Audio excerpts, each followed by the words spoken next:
Okay, hello everyone. My name is Nicole Rameau, and I'm joined by my colleague Thomas Sauer from the National Foreign Language Center STARTALK program, and we're here to talk to you about the 2019 application for STARTALK. I hope everyone can see the screen right now and can hear my voice.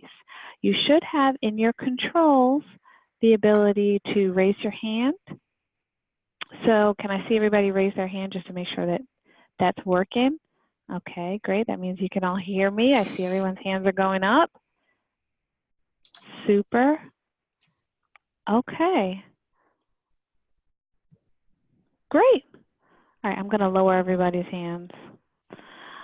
So we are going to, this is really a question and answer session. We're not going to be doing any kind of presentation for you. This is a great opportunity for you to ask any questions that you may have encountered as you've been working on your proposals. This webinar will be recorded and is being recorded, and we'll be able to post it online at a later date. The format of the webinar is you'll be able to type your questions in the question and answer section. There's a specific section where you can ask those questions, so it's not in the chat, but it's in a question section. So that is where you'll be entering your questions. So if you could enter your questions there. And if you need to ask a longer question and you need to speak, it looks like Zoom has finally added the ability for me to allow folks to talk. So you can let me know if you want to speak or something like that. You can enter that into there. Okay, so we're going to answer the questions in the order in which they're received. If we don't get to your question for whatever reason, please take a moment to email us at startalk@nflc.umd.edu. We try to respond within 24 hours to the best of our ability. If you're having any kind of technical issues, you can send those technical questions to startalk-support@nflc.umd.edu. So here's how it's going to work. We're going to spend the first half of our meeting answering your questions about the content of STARTALK, questions about the proposal narrative questions, the STARTALK principles, best practices, or any specifics on the instruction that you'll be doing in your program. And my colleague Thomas will be able to help with answering those questions. And then the second half of our meeting, we're going to answer some of the questions I see you already posting in there, which are questions on the budget and the forms and contractual requirements and all of the logistics that need to happen. So with that, I am going to go to our next slide because I think it's important. One thing to keep in mind, if you haven't had a chance already, the applicant resources page on our website is extremely useful.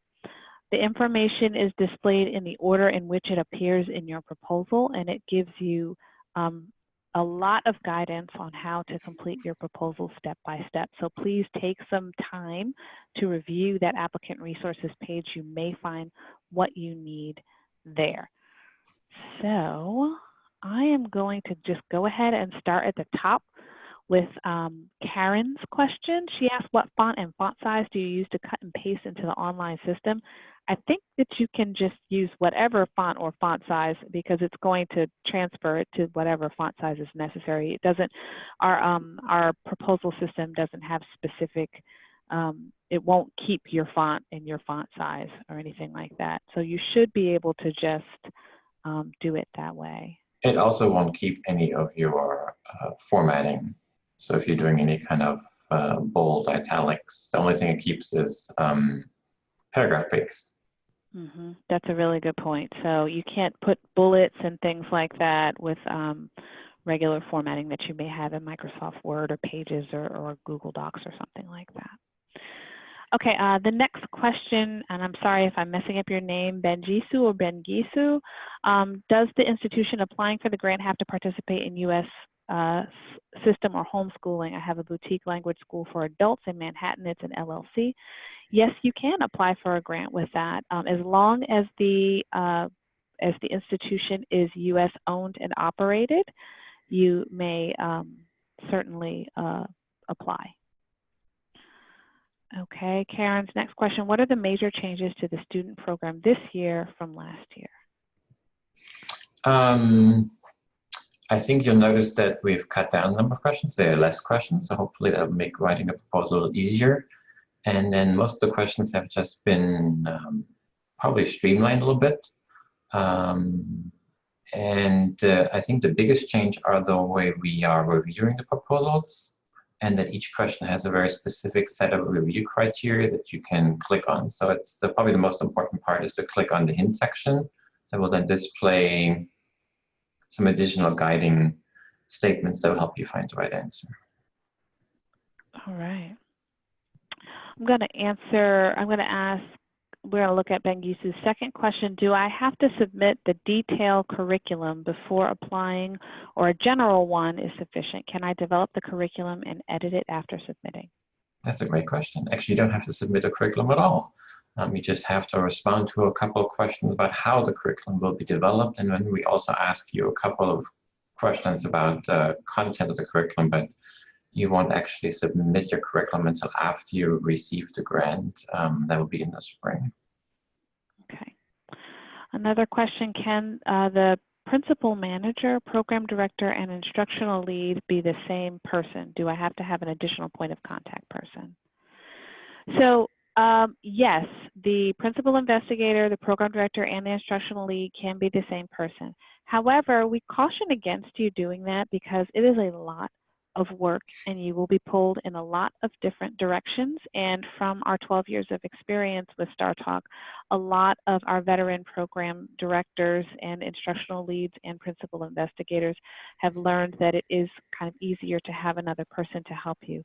I would definitely strongly encourage you to have an additional point of contact person. You don't want to be the only person who receives any communications about STARTALK from STARTALK Central or from others, because you know, you're going to be super busy, so you may miss that information. Is there anything? Oh, and I can also say that there are, however, a lot of instances where the principal investigator and the program director are the same person, because the principal investigator, depending upon the institution, may not be extremely engaged in the program as the program director and instructional lead would be. So a lot of times those two people are the same. Thomas, did you have anything to add to that? Nope. All right. Next question. I'm just trying to skip. I'm going to skip some of the budget questions and get back to them. Okay, I'm writing, this is from Mohammed Amira. I'm writing a proposal for a summer Arabic program. Can I be the administrator and the lead instructor at the same time? I'm proposing for one class, 15 students. So I kind of just answered that question. Yes, you can be, but I would just caution you to be careful of your time and your sanity, because it's a lot of work, and you want to make sure that, that you're able to handle the workload comfortably. Okay. All right, so let me see here. There's lots of budget questions. I'm just checking to see if there aren't any, because I'll go back and answer budget questions. Follow-up question regarding principals employed as the instructional lead. How many principals are 12 months? Many principals are 12-month employees. How would that be set up? Dual employment? That's from Christina.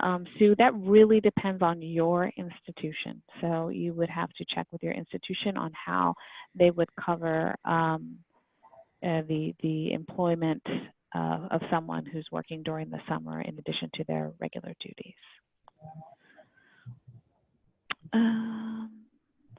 Oh, this is a big question. Philip Broussard asks, what is the makeup of a strong application? Thomas, I'm gonna let you take that one. Thanks. I think makeup of a strong relation is the ability to show us that you have experience working with either the students that you're targeting or the teachers, that you have the ability to manage and implement a program that involves a large amount of money, and that you have clear plans for hiring staff, which is a big issue. Hiring staff and recruitment. So I guess those are the two things. How do you identify the staff that you need to implement your program, and how do you find the students or the teachers, depending on what kind of program it is? Okay. Nadezhda has asked, is there a minimum number of participants in the student and teacher programs? The answer to that is no. There is not a minimum number. It really depends. Because STARTALK is a national program and is located, has been located at least in every single state and in rural and urban and suburban and all mixes in between, we really can't mandate that there be a specific minimum number of participants because it really depends on your community and its demands.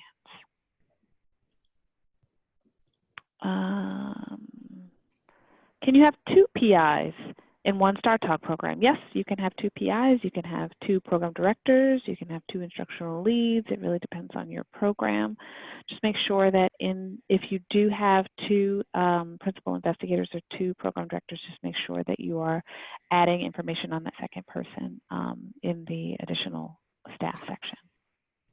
And I see that some people are using the chat. I just want to make sure that you're putting your questions in the Q&A section. I see that Thomas is kind of minding that section. So, okay. Isla Price asked, in the personnel section in Sophie, we're supposed to match each responsibility with the qualification.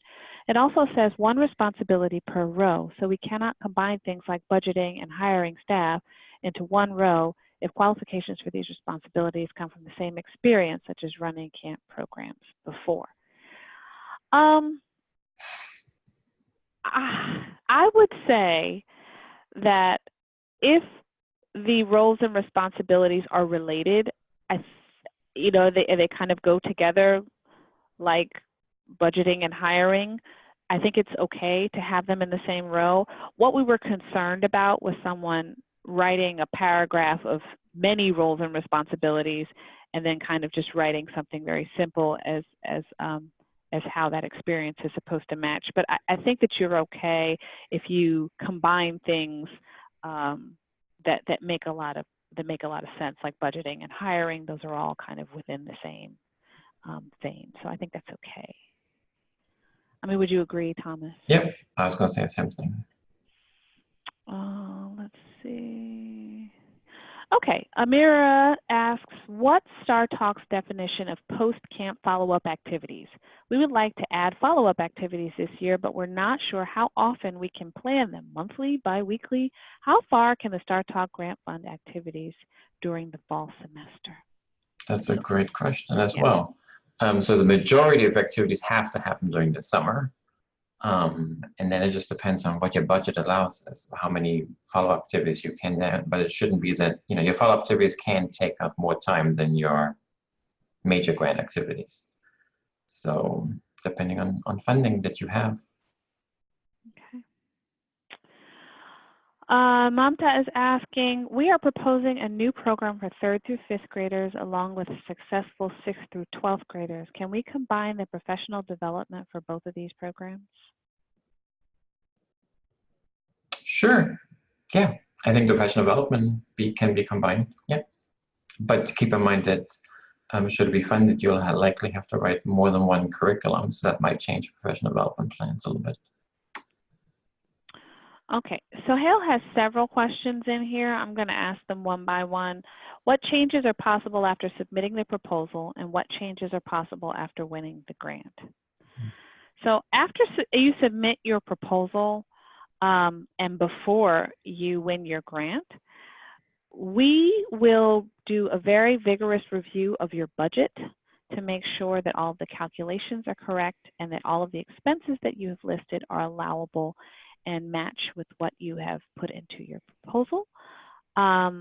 If we see any issues or discrepancies or things that need to be fixed, we will ask you to change them. That is really the only change that you can make to your proposal between when you submit it and when you receive your grant. After you receive your grant, it is possible to make changes to your proposal. Depending upon what those changes are, you would have to complete a request to make those changes, and the request would have to be reviewed by your team leader, who is kind of a instructional person who helps your program, and StarTalk Central. And we would review that and we would let you know if it's approved or not. So those changes, those major changes that you would need to let us know about are changes in your key personnel, meaning your program director or your instructional lead, or changes in the content of your program, meaning you're changing languages, you're changing participant type, you're changing something about the instruction that you said that you were going to do in your proposal. Anything else to add to that, Thomas? Okay. Second question, how about change in the languages after submitting proposal and even after winning the proposal, changes in the school or camp locations? All of those things are possible. We understand that things change, but they do have to be reviewed and approved. Are there any required minimum number of students for each language, and about teachers? So we just answered that question. No, there is not. And do we need to have the name of all the teacher candidates listed in our proposal? No, you do not. You need to have the name of your instructional lead and biographical information of your instructional lead. If you have other teachers who've committed to being in your program, should it receive funding, and you can provide more information about them, that's always helpful to the reviewers. And you do have to list the qualifications for the teacher candidates. Even if you don't know the person, you do need to write down what kind of qualifications they would have should they be hired. Exactly. Okay. Sushma asks, our program will be offering novice and intermediate level language instruction. My question relates to question number 6. Describe at least one sample performance assessment for interpersonal speaking, presentational speaking, or writing for one group of learners who will be participants in your program. Sushma, I don't see the rest of the question here, but is the question whether or not that's okay? Could you let me know? Anyway, maybe rewrite the question in there, Sushma, and we'll get back to it. Okay. Let's see. For the personnel section, instructional team and the current position is the position they currently have or they will have in StarTalk. It's the position that they have now, the position, what they're doing now in their job today. So that was okay. Okay, how is the instructional hours defined in the online portion of the StarTalk teacher program? The same as was face-to-face. So if it takes an hour, it would take an hour face-to-face, and then you would anticipate the activities take an hour. However much time you think the activities would take could be completed online. So. Okay. Christina asks, can the follow-up activities for teachers to observe teaching in the fall semester, can we use the funds to hire substitute teachers while we are doing the teaching observation? That I'm not too sure about. I think you would have to email that question to us. We may have to ask our federal client to see whether or not that's okay. It seems like it should be, but I'd have to double check on that. So Christina, please email that to startalk@nflc.umd.edu. Yeah. The first part is definitely yes. The second part, we're not sure. Yeah, the first part, yes, that sounds totally fine. The follow-up activities can be observing, but the substitute teacher thing we'd have to check on. Okay, maybe Thomas, you know the answer to Sushma's questions. How many PATs do we need to write in our proposal? 1 per language level or PATs per class? We have about 5 classes. For 1 through 2, 3 no, through just 5. 1. Just 1? Just 1, yeah. Okay. We just want to see if we understand what performance assessment is. Thank you. Let's see. Thomas, when you say the duration of post-camp activities cannot be longer than the camp itself, do you mean that if we have 90 hours of summer camp, 1 month, we can still have follow-up activities, let's say for 75 hours, but spread over a period of 3 months in the fall? I think that's the one we need to check. As far as I know, that would be okay. Yeah, but I would want to. Yeah, we may have to check on that. So Amira, can you just email that to us, please? All right. There is a question in the system asking whether the program targets for heritage learners. There are also guidelines on diversity of participants. What is the preference or general guidelines in StarTalk concerning heritage learners? We don't have any specific guidance on if you have to have heritage learners or you don't or anything like that. We just want to make sure that as you're advertising your program, that is open to all eligible students in your area. That's really what the most important thing. If you have specific instructional content that's targeted towards heritage students, then I would gather that you would be looking more to recruit heritage students, but there's no quota or there's no rule that you have to have heritage students or you don't have to have heritage students in your program. Okay.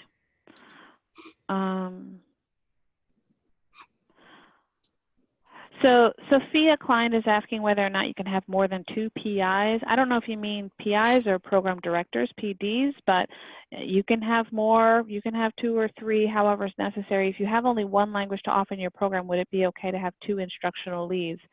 That's unique. I don't think that we've had any situations where someone had a single language and more than 1 instructional lead. But maybe you have a whole lot of students that you're planning on recruiting or something like that, and you'll have a larger number of teachers and you'd rather have more than 1 instructional lead. We don't have specific rules against that. Thomas, do you have any advice for Sophia regarding that? No, I think it's just to remember what the purpose for the instructional lead is to really guide all the other teachers, be in charge of the curriculum development process, the professional development. So, depends, I guess, on your program, but yeah, in most cases, it's always been 1. Right. Okay. Let's see. Will heritage programs be offered the Apple again, or do we need to add that to our budget? We are still discussing that with ACTFL. I don't anticipate not having the heritage program, the heritage Apple assessment again, but I'm not too sure what is going to happen with that. So I'm not sure. You could add it to your budget, and if we do offer it, you can modify your budget to move it to another area, but I'm really not sure because we're going to be in a new contract year.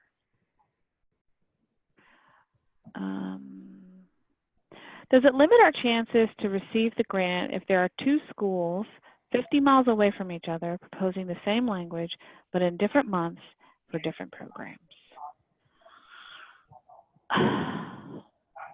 I really cannot say if it limits your chances or not. I mean, this is a national program and there are a lot of applicants and a lot of programs across the country. So I can't say it would or it wouldn't. I can say that the quality of your proposal and the quality of what you submit is the most important factor in reviewing proposals. So we don't, the first thing we look at is not proximity and whether or not there are X amount of programs in whatever area. The first thing we look at is the quality of your proposal. So I would focus on the quality of your proposal and concern yourself with that. Yeah, I mean, that's what I would do. I mean, Thomas, do you have any other thoughts on that? No. Okay. Hold on. As it relates to recruitment from Andrea, can we recruit students to participate in the summer program only from the school for which we plan to host the summer program? Yes, you may. That is possible. So far, from Mamta, so far we have been teaching 2 languages in our camp, Hindi and Urdu. Do you suggest that we propose a separate proposal for each language? No, we do not suggest that. We strongly suggest that institutions submit a single proposal. Again, there are a lot of applicants. We want to make sure that we have a lot of chances for other folks. We would strongly suggest that you submit a single proposal if you have 2 languages or multiple languages. All right. Okay, follow-up question from Shijuan. Follow-up question regarding the heritage learners. If a proposal is specifically for heritage learners, will the proposal be at a disadvantage concerning diversity of participants? No. No, it would not be, not at all. All right, so I'm going to scroll all the way back up because I think what's left right now are budget and fiscal questions, and we are just at our 20-minute point, so that's perfect. Is there anything else, Thomas, that you wanted to share before we go into some of this budget stuff? No. All right. Najwa, hello Najwa, has asked, when does the fiscal year start if funds are granted? So we're hoping that funds will be granted around April of next year, hopefully at the latest May, but most likely everything should be in place by April. That would start the STARTALK fiscal year, and generally it should end by March 31st of the following year, so that would be March 31st, 2020. If anything changes, you would certainly know. All right, what is the tuition and fee part under the expenses for budget? So some of you are at universities, or some of you are partnering with colleges or universities where you are able to give credits to your students.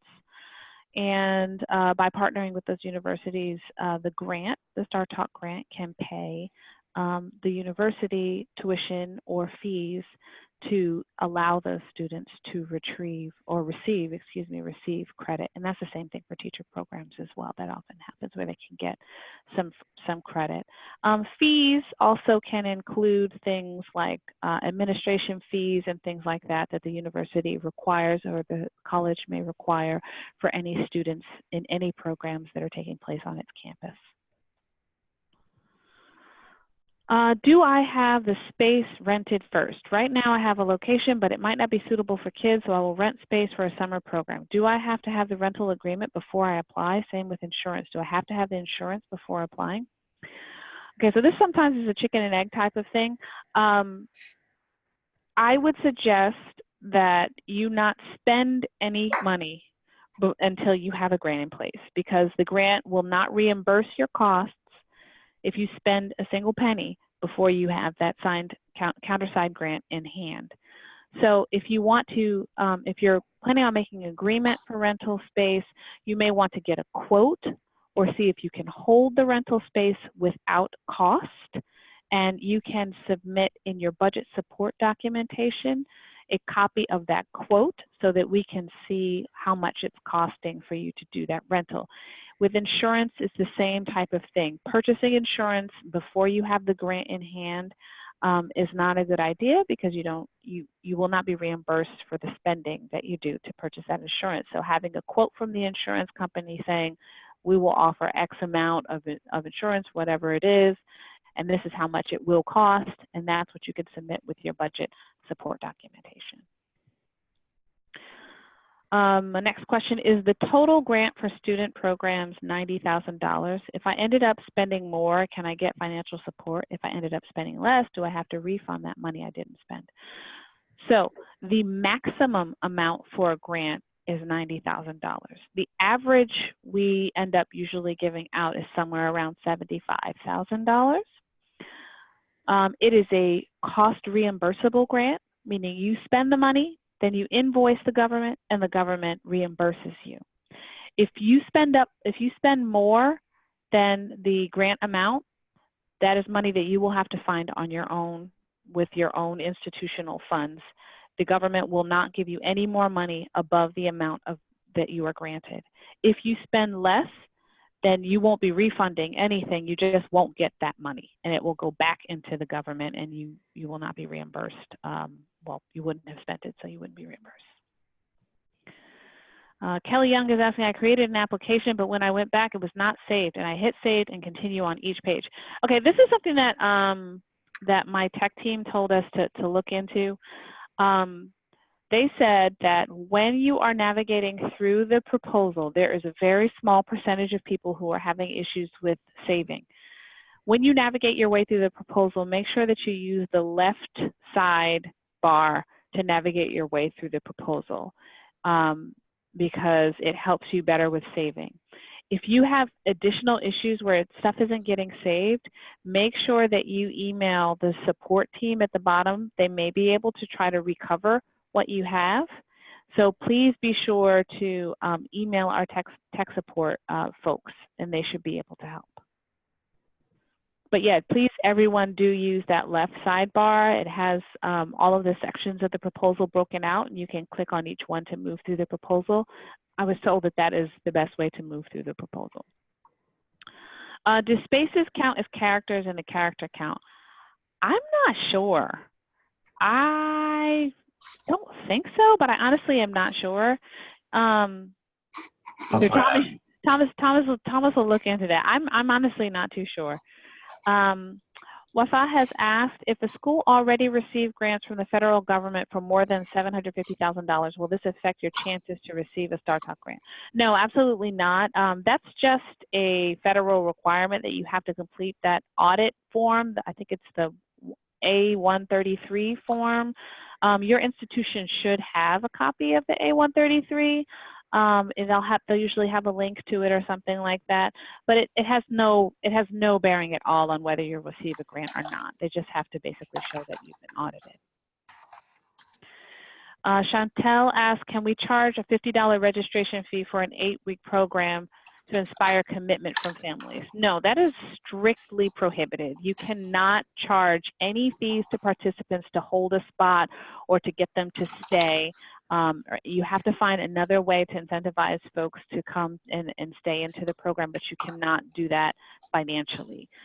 They have to, you can't charge anything like that.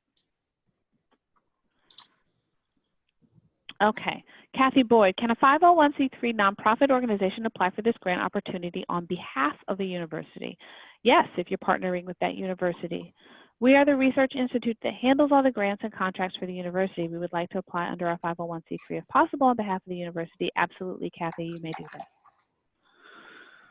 Another question, we've already answered. I forgot, spaces do count. Spaces do count. Okay, there we go, Sherry. Very good question. Spaces do count in the character count. Thank you, Thomas.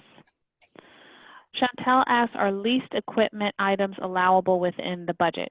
Yes, they are, if the leased equipment is serving the program specifically and directly.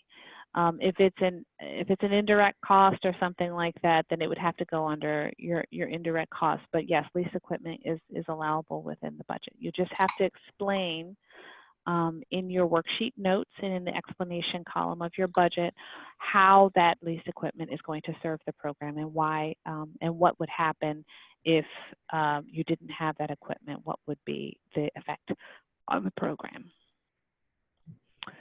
Okay, I created my account from Benjisu. I created my account and it was only taking me to summer program.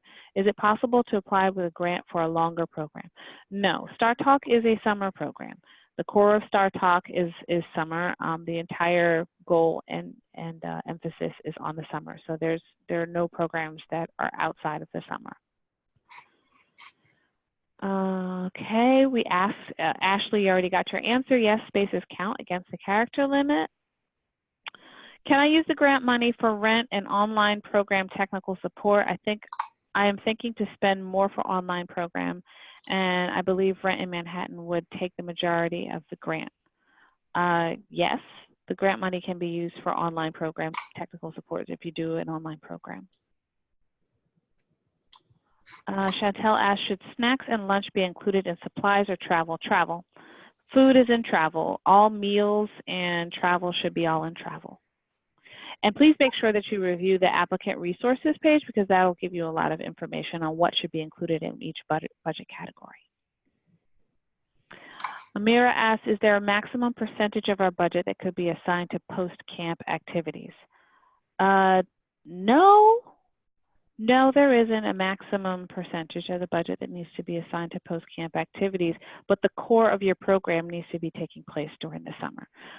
So you can't have like 1 week or 2 weeks, 3 times a week during the summer and then have something more intensive during the fall. The intensive portion of your program should really be during the summer, and anything you're doing in the fall should be follow-up on what you did during the summer. Do we need to offer a free program if we get the grant? If not, what is the criteria to charge for tuition? That's a really good question, and a lot of people ask it. STARTALK program should be free or very low cost. We are hoping that the grant is covering the majority of the cost for your participants. However, we do have programs that charge fees to participants. What is important is that that fee be reasonable and low. And I can't tell you exactly what that is because, again, this is a national program and costs vary from city to city and state to state. But the cost should be low and they should be reasonable, and it should not be something that is already being covered by the grant, so you can't double charge anything. So you can't charge half of rent to the participants and half of rent to the grant. You can't do something like that. And another thing that you really can't do is charge some participants more or less than others. All participants have to be charged equally. Is a match required? Kathy Boyd says no, there is no financial match that is required for this grant. Mohammed Amira asks, when should we expect to hear about the decision concerning our applications? We are hoping to be able to get back to people by February. Sherry asks, for the character counts in each proposal question, do spaces between words count? Yes. I already answered that. Answered that.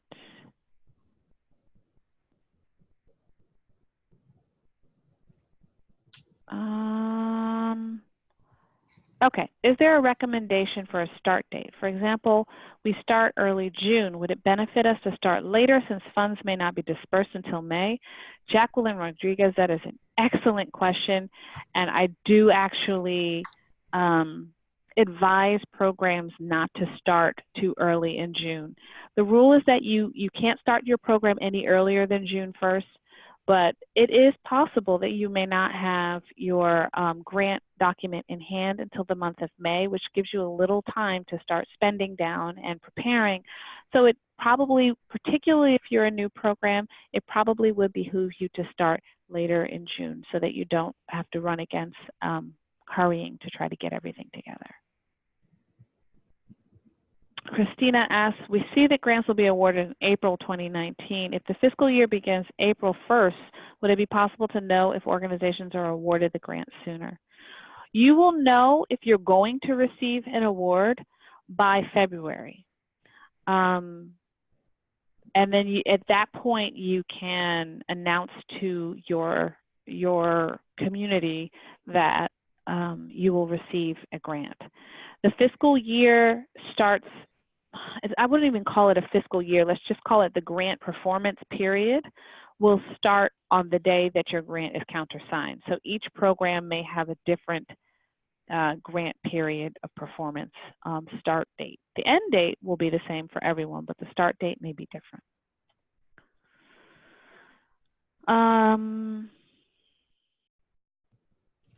Okay, I've already answered that. Okay, Sherry Power, when you suggest in the budgeting higher than normal airfare cost for the spring conference, how much higher do you suggest? 10%? Well, in light of the question that I just answered, that you may not receive your funds until April, and the spring conference is what, in May? Is it May this year? And the spring conference is in May. Just think to yourself, how much will it cost for us to get from, are we in Missouri? Is it St. Louis? St. Louis. Mm-hmm. St. Louis. Okay. Just think to yourself, how much more is it going to cost to buy a ticket within 3 weeks or 2 weeks of an event?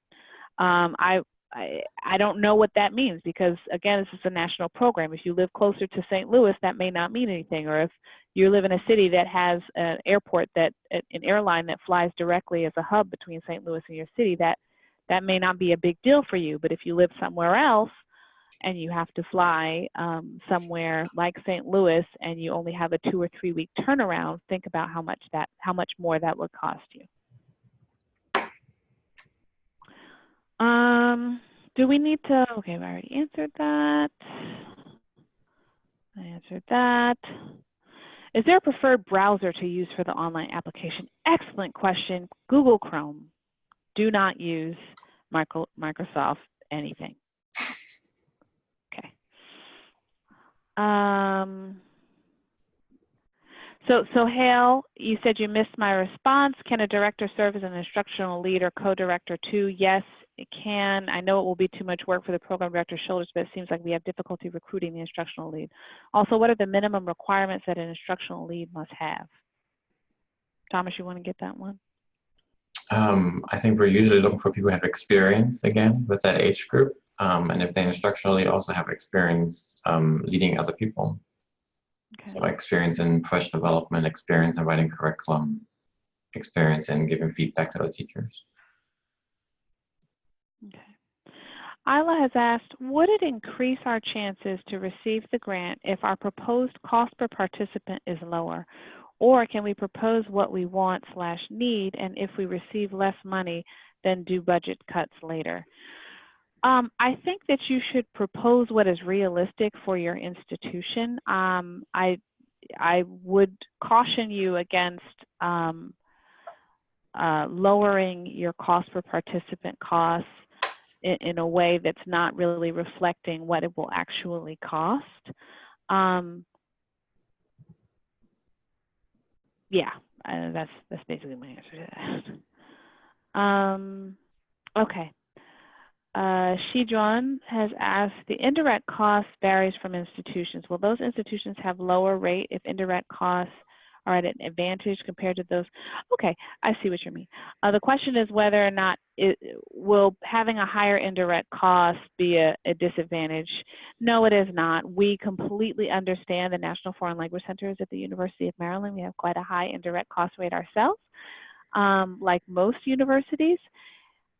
So we do not take into account the indirect cost rate in selecting grantees. So if it's higher because you have to, or it's lower, that's fine. There is some language on our website under the indirect cost section that some programs have been able to negotiate a lower indirect cost rate, around 10%. If you're able to refer to that section on the applicant resources page, and you'll see the link right there in front of you. You can refer your sponsored research office or your grants or budget office to that language under indirect costs, and maybe they would be able to lower the indirect costs if that would be more helpful for you to be able to include more other things in your budget, because it's not a very huge amount, but sometimes folks need to see that, you know, we have a lower average to be able to negotiate that with their sponsored research offices. For the instructional lead, does the person have to teach? Can the person just work with instructors and guide their teaching? Yes, or no, they do not have to teach, and yes, they can work with instructors to guide their teaching. Mohammed asks, can we include in the grant proposal the expenses for STARTALK teacher training workshop in the summer? What types of training can we, or are we supposed to get if our proposal is accepted? So I'm going to answer the first question. I'll let Thomas answer the second question. Yes, you can include in your grant proposal the expenses for your instructors to attend the STARTALK teacher training workshop in the summer. Thomas. Right, and the second part is whatever you think your teachers will need. So that's going to depend on who you're hiring. But certainly going back to that first question, that's a great way of using your funds to make sure your teachers are trained appropriately. Okay. Vaisal has asked, is it okay to host a combined program in July for students and in August for adults? It doesn't have to be the same month, right? Oh, okay, I see what you're saying. So you're asking for a student program in July and then a teacher program in August. It doesn't have to be the same month. Maybe Thomas, do you want to answer that one? It doesn't have to be in the same month, but you'll have to demonstrate in your proposal how each program benefits from the other. So how are the teachers benefiting from the student program even with a month prior? Mamta asked, can we subscribe to Google Classrooms for the camps? Sure. Yes, that's no problem. Jacqueline Rodriguez asks, when budgeting for travel to conference, is it possible to budget for driving instead of flying? How do we budget for driving? Absolutely, it's possible to budget for driving. I would take a look at the federal personal POV or personally owned vehicle mileage rates. I think it's around 54, 55 cents, something like that. Look it up online, and you can budget mileage for driving. Ashley asks, could you please show the technical assistance email address again? So it's at the bottom of the page. It's in the footer. I don't know if you see it. It's startalk-support@nflc.umd.edu. And you'll see it in just a moment. I'm going to click all over and you'll see it. How much or what percentage is the startup money? Vasil, I'm not too sure I understand your question. The grants run up to $90,000, and that's what you should use to start your program and complete it. But if you have additional questions, go ahead and email us at the StarTalk email, and hopefully we'll be able to get to that answer. Sushma asks, do we need to round all dollar amounts in the calculation explanation columns, just like it's required in the line total item in the budget workshop? I would round everything up to the dollar. Yes, so please just round up to the dollar when you're working through your budget. It makes everything easier. All right. It looks like we've answered all the questions. There's one person with their hand up. Let's see who that is. I'm trying to see who that is. Ah, Amira, did you want to ask a question out loud or no? I don't know. Amira, did you have a question that you wanted to ask? No? Okay.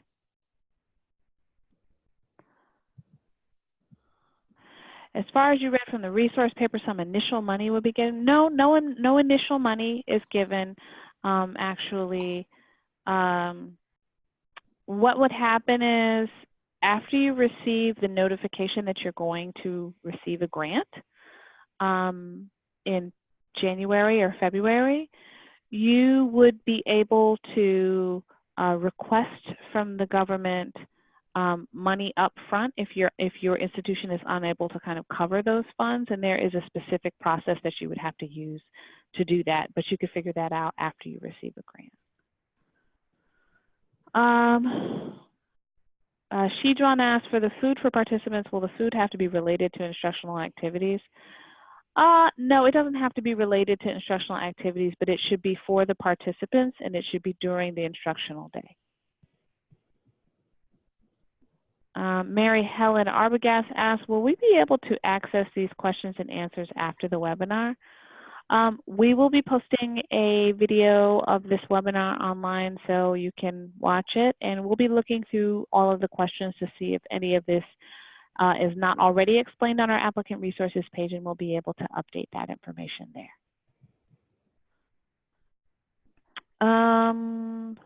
Whoa, okay, hold on. So would rent only cover the length of the program? Can we start a rent a little earlier than the actual start date of the program? Yes, you can start rent as early as after you receive your grant. If we cannot find a second instructor to teach a language, can StarTalk help us find an instructor? In this case, we're looking for a Hindi instructor. Should we contact StarTalk now or just write to be considered first? Thomas, can you get that one? You can write in to be considered, and you have to give the qualifications, but we will not help you find an instructor, unfortunately. Just want to double check from Sophia, the budget will cover the lunch for the participants in a full day program. Is that correct? In addition, would lunchtime counted as instructional hours if the program is a full day program? So first part of the question, yes, lunch would be covered for participants in a full day program. If they're not receiving instruction during lunch, then it is not part of instructional hours. Yeah, but so a lot of our programs do use lunchtime as an additional language learning opportunity. So it just depends how you, if you do it truly sending to cafeteria and there's only English speakers in there, obviously wouldn't count. But we do know a lot of programs who also create those lunch hours is an opportunity to practice the language skills, to order food, to talk to each other, maybe have community partners in their volunteers. So then it could count. So it just depends how you structure it. And is lunch part of your instructional program, or is lunch just lunch? Mm-hmm. And that gets to Isla's question, can we include food for the instructional team professional development days? Yes, yes, you can have food for the, yes, absolutely. Deanna asks, for the budget support documentation for hiring an instructor and their salary information, is a screenshot for our university pay scales enough, or does documentation require a full write-up of the position from our human resources staff?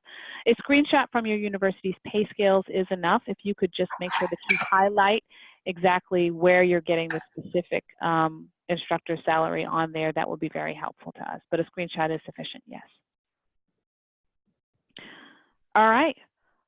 I'm going to go to my next slide. So just a little bit of our logistics. The online application opened on September 4th. The proposal deadline is October 12th at 7 p.m. your local time. We use a triple-blind proposal review process. 3 external reviewers will review your proposal. And we hope to notify everyone by February of 2019, and grant awards should be released by April of 2019. I know that we have a few more questions. Here are those emails for whoever had asked that before. Najwa has asked, how about school bus transportation costs? Program is for disadvantaged Title I students. Yes, school bus transportation costs can be included if you want to include bus passes for your students and for your students to commute to the program every day. You can certainly do that. Or if you're hiring a school bus to go and pick up students from different locations, that can be included in your budget. Absolutely. Ching Swan asks, I am an assistant professor at Western Kentucky University, where there is a Confucius Institute. I understand that as a result of holding a Confucius Institute on campus, we will not be eligible for the application for a StarTalk Chinese program. However, as an individual who will not be in contract with Western Kentucky University during the summer, I am on a 9-month contract with Western Kentucky University. Can I serve as co-PI and program director of a Chinese StarTalk program hosted by another eligible institution? Reading the language that came out from the National Security Agency, as long as you are not employed at a Confucius Institute, you should be eligible to work at another program. But any additional questions about this really should be directed directly at NSA. And we had their contact information included in on our website. There's some information about that if you have additional programs about, questions about that. But if you look at the language, I think it was fairly clear that an individual who is working for a Confucius Institute can't be employed by a StarTalk program. I think that's what it said. But please take a chance, take some time to read through that and send an email directly to NSA so that you can receive additional information on that. Kathy Boyd has asked, I did not hear the question to Isla, can we include food for the instructional team in the budget? Yes, yes, you can include food for the instructional team in the budget. Yes, please feed the instructors. They do a lot of hard work. Yes. Okay. Again, if you have any additional questions, please email us at startalk@nflc.umd.edu. If you run into any kind of tech issues, like the issue I think that one of you was having with saving, please email StarTalk support with any questions related to technical support for your program. And that is the end of this webinar Q&A session. Thank you so much for being with us, and we look forward to reading all of your proposals. Take care.